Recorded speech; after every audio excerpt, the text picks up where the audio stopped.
राम नारायण राम। आजच्या काळात जेथे पहा तेथे दुसऱ्यापेक्षा पुढे जाण्याची धडपड सुरू आहे। प्रत्येक व्यक्ती दुसऱ्याला मागे टाकून पुढे जाऊ इच्छितो। तो फक्त आपले भले पाहत आहे, तो फक्त आपला स्वार्थ बघतो। का माणूस दुसऱ्याला दुखावून स्वतःला फायदा करून घेत आहे। देश प्रगतीच्या दिशेने कसा वाढेल, देशाचा विकास कसा होईल, देश प्रगतीच्या मार्गावर कसा जाईल, हे सर्व विचारण्याऐवजी आपण काही मूर्खपणाच्या गोष्टीत आपला वेळ घालवतो। आपण सर्व एकाच पृथ्वीवर राहणारे जीव आहोत। सर्वजण एकाच पृथ्वीवर राहतो, पण समाजाने जातीवाद आणि धर्माच्या नावाखाली पृथ्वीला विविध भागांमध्ये विभागले आहे। भारताच्या पास आल्यासारखी आध्यात्मिक शक्ती आहे जी प्रत्येकाला आपल्या सोबत जोडू शकते, परंतु यासाठी आपल्याला स्वतःला ओळखण्याची आवश्यकता आहे। आपल्या अंतरात्म्याची आवाज ऐकण्याची गरज आहे। आपण सर्व 5 तत्वांपासून बनलेले आहोत। आपल्याकडे सर्वांशी समान हृदय आणि मन आहे, पण हे आपल्या हातात आहे की आपण आपल्या हृदयात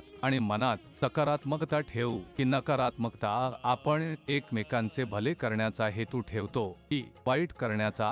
जेव्हा माणूस स्वार्थाच्या आहारी जातो तेव्हा तो दुसऱ्याला किती वेदना देतो हे त्याला दिसत नाही। अशा मानसिकतेपासून आपल्याला बचाव करण्याची आवश्यकता आहे आणि प्रकृतीप्रमाणे समान रीतीने सर्वांना समजून घ्यावे लागेल। जसे प्रकृती कधीच कोणाशी भेदभाव करत नाही, तशीच नीती आपल्याला देखील स्वीकारायला हवी। आपल्याला आपल्या प्रकृतीकडून इतकी सारी गोष्टी मिळाली आहेत जी जीवन पूर्ण करण्यासाठी पुरेशी आहे। प्रत्येक व्यक्तीच्या आत विवेक आणि चेतना असते। आपल्याला आपल्या मनामध्ये असलेल्या विवेक आणि चेतनेला ऐकले तर आपल्याला योग्य ज्ञानाची अनुभूती होईल। जेव्हा आपल्याला योग्य ज्ञान मिळेल तेव्हा यशाचा योग्य मार्ग आपल्या समोर दिसायला लागेल।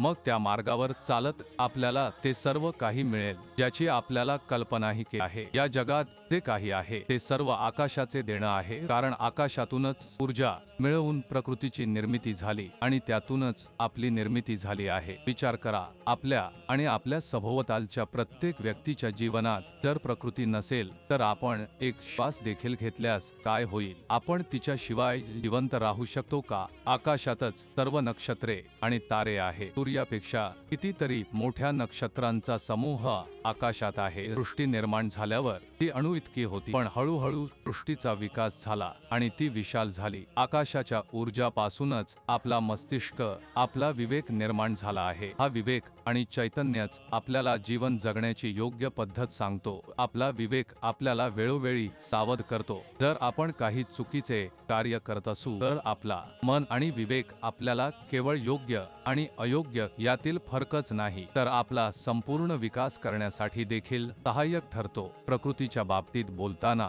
प्रकृतीचे एक निश्चित नियम आहे, ती एक सिस्टीम, एक व्यवस्थित पद्धतीने चालते। हाच सिस्टीम आहे जो सर्व गोष्टींना एकत्र बांधून ठेवतो। अंतरिक्षातील सर्व ग्रह, नक्षत्रे एकत्र एक समतोल ठेवून चालतात, कधीच एकमेकांशी टक्कर घेत नाही, कारण त्या सर्व एक नियमाने चालतात। आकाशात कधीच कोणाशी भेदभाव होत नाही, द्वेष भावना नाही। मग पृथ्वीवर का सगळ्यांमध्ये द्वेष आहे, ईर्ष्या आहे? माणूस इथे धर्माच्या नावाने, जातीतल्या नावाने भेदभाव का करतो? आपल्याला आकाश किंवा प्रकृतीपासून शिकता येत नाही का की कशा प्रकारे नियमाने आणि सुसंस्कृत पद्धतीने जगावे? आपले जीवन एका व्यवस्थित पद्धतीने चालले पाहिजे, ह्या गोष्टीचे ज्ञान आपण घेतले पाहिजे, कारण आकाश, अंतरिक्ष आणि प्रकृतीतून आपल्याला सर्व काही मिळालं आहे। हेच सर्वोत्तम आहे, यापेक्षा मोठं काहीच नाही। जर तुम्ही देखील एक नियमाने जीवन जगू इच्छिता तर तुम्हाला त्वरित राम नारायण राम या नामाशी जोडले पाहिजे।